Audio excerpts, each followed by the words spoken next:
This is based on a true story on Annie Besant. She was a campaigner in the Victorian times for social change.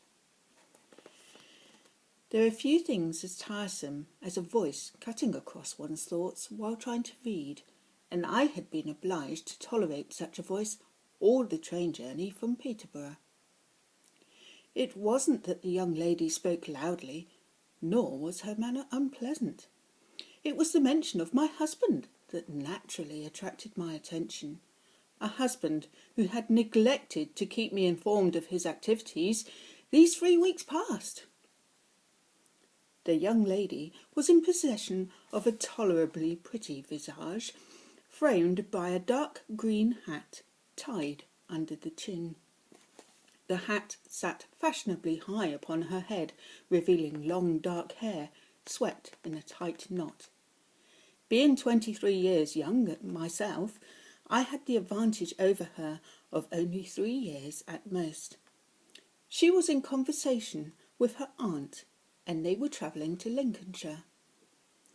I had been perusing the volumes of Campbell's work on the Atonement.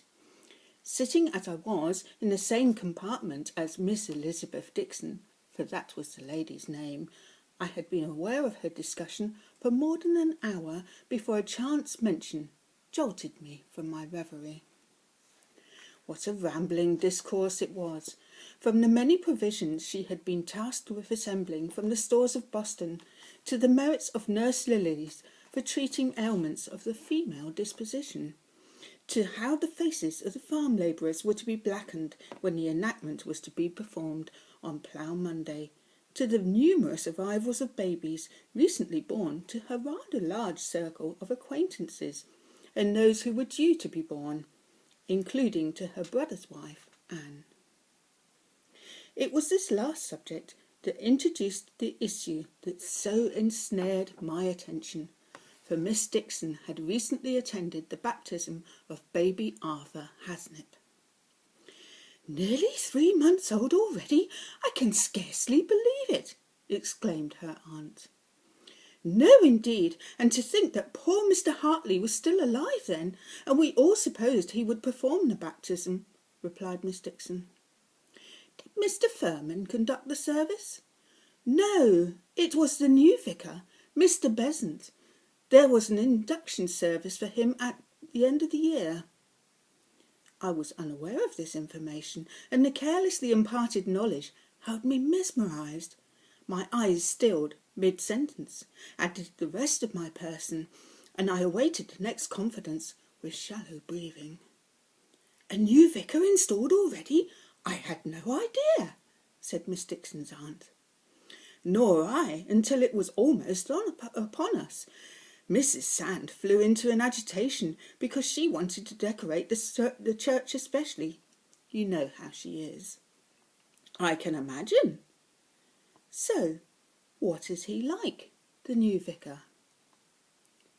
I felt my fingers tighten around my volume. It was surely not proper to listen to a conversation such as this. Yet I wanted to hear the answer. Miss Elizabeth Dixon laughed charmingly. "Oh, he's young, clever and handsome. He was teaching mathematics at Cheltenham College before, and I think he must have had all the ladies at Cheltenham swooning. He's only 30, yet he's a fellow of the Royal Astronomical Society, I'm told." Miss Dixon's aunt marvelled at such a personage coming to Sibsey. "He sounds extraordinary. Is there a Mrs. Besant?" "Yes, and 2 infant children. He speaks of the children, but he never mentions her." It seemed Miss Dixon excelled at imparting shocking statements. The volume slipped from my fingers onto the carriage floor. It flopped loudly onto its back with the pages open. Awkwardly, I stooped to pick it up.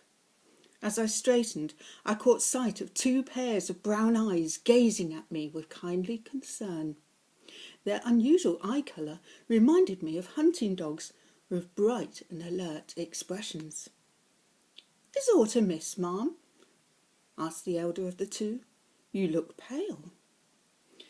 "It is only the heat," I replied. I recollected then that we were not even past the second week of January, and added quickly, "I should not have dressed so warmly this morning." They did not question my absurd explanation, but the moment had passed, and I was unsure whether to be glad or sorry when they turned their conversation to other matters. I put away the volume and resolved to observe the landscape from the window of the train. Few counties look lovely in winter, but in the fens there was a starkness I had never seen before. I was much struck by the change from the gently sloping fields that I had seen the previous day in Cambridgeshire, with tall trees and winding slow-paced rivers, to the relentless flat of the lowlands, where the trees seemed stunted in growth, and there were drains which resembled canals, but deeper and straighter, and the water in them showed no movement at all. The solid regularity of the view yielded no surprises and no charm. All around, the ditches split through fields like a surgeon's blade upon flesh, and the air of stillness deepened with every mile that fell away.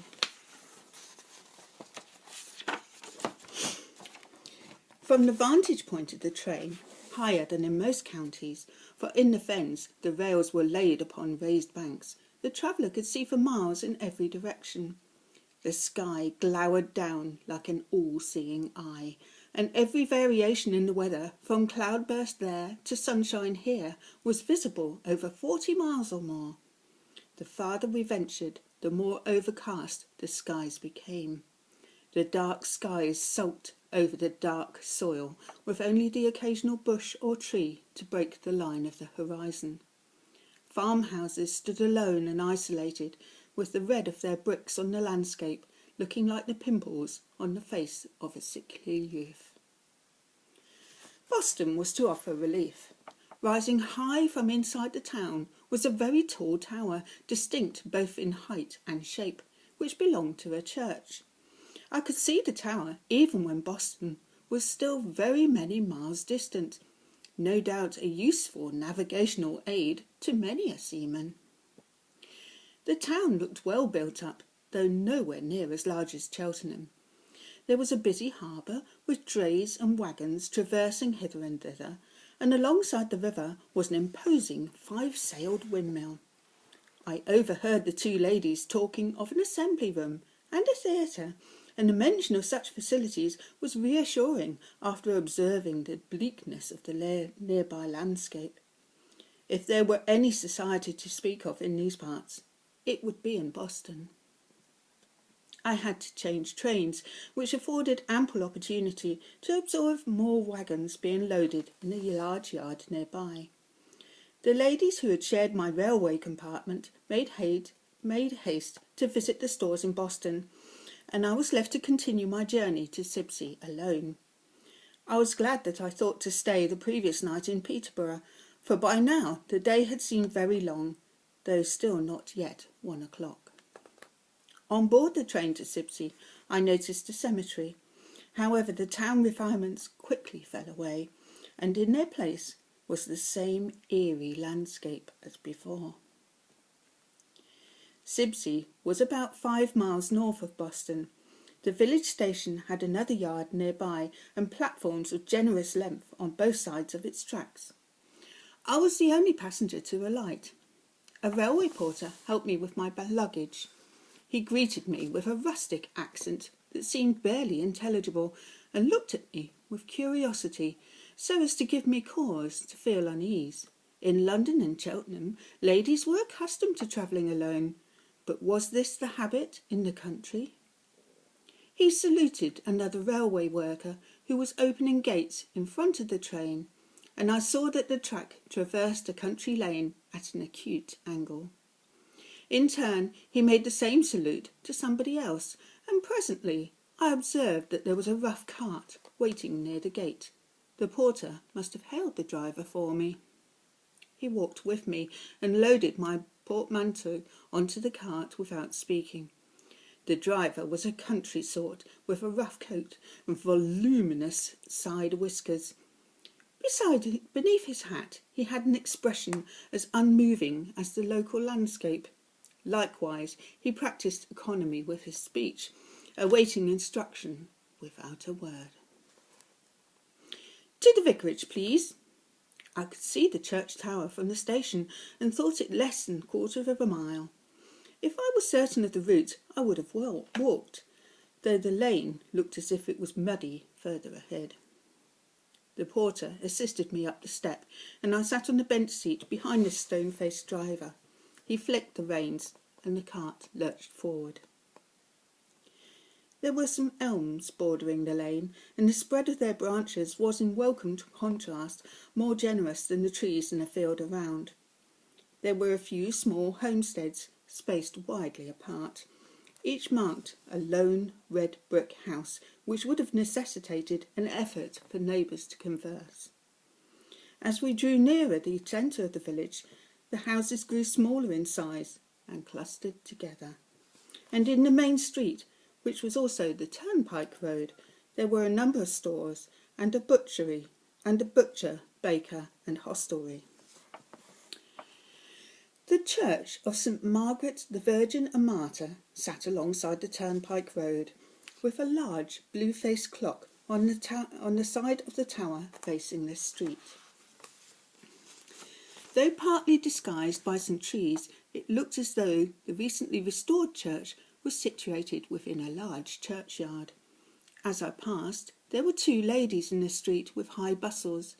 I was surprised to see the latest fashion observed so far away from London. Shortly after passing the church, the cart turned right into a narrow, muddy lane, and 40 or 50 paces further, on the right-hand side, was a high wall of brick, beyond which sat a large vicarage of brick and slate. From the road, I observed a large bay window looking out eastwards over a large garden and carriage house. A withered hawthorn tree leaned over the entrance wall. All of its branches pointed back to the direction from whence I came, as if to warn me, "Turn, Annie, go back." Now I felt doubt. I had travelled all the way from Cheltenham without consideration to my reception, determined to establish the reason for my husband's silence. The cartman had punctuated the journey with a hacking cough, which naturally put me in mind of the whooping cough that had beset my children last year. I had heard talk of damp air in the fens, and I had seen nothing to set my mind at ease. I dismounted from the cart without aid, but the driver took my portmanteau. The front door was wide, of oak construction, with ornate black studs, and mounted on the wall was a large bell with a rope trailing down. I paid the man and sent him on his way before I shook the bell rope vigorously. Carter was a Portsmouth man who had known Mr. Besant since before he went to Cambridge. He was a thick-set man, of farming stock, of indeterminate age, but possibly in his 50s. He opened the door wide to admit me, and apologised for not having sent someone to collect me from the station. It was typical of him never to divert blame, so he did not say he was unaware that I would be coming, but I knew that to be the case, for I had told nobody. To tell him so would have caused him embarrassment, so I merely replied politely. Carter took my things and assured me he would bring tea into the drawing-room and send word to Mr. Besant of my arrival. Carter was a tale-bearer, fiercely loyal to Mr. Besant, and I had learned to be cautious in his company, but I respected his loyalty. He was a man who tried his best, and I knew Mr. Besant valued him for it. The lobby was wide, with a quarry-tiled floor and dark walnut panelling. It accommodated a staircase about 4 feet wide along one wall, and a sweeping ornate balustrade, also in dark walnut. In the lobby there was a dark wooden cabinet with a seat, coat stand and umbrella rack.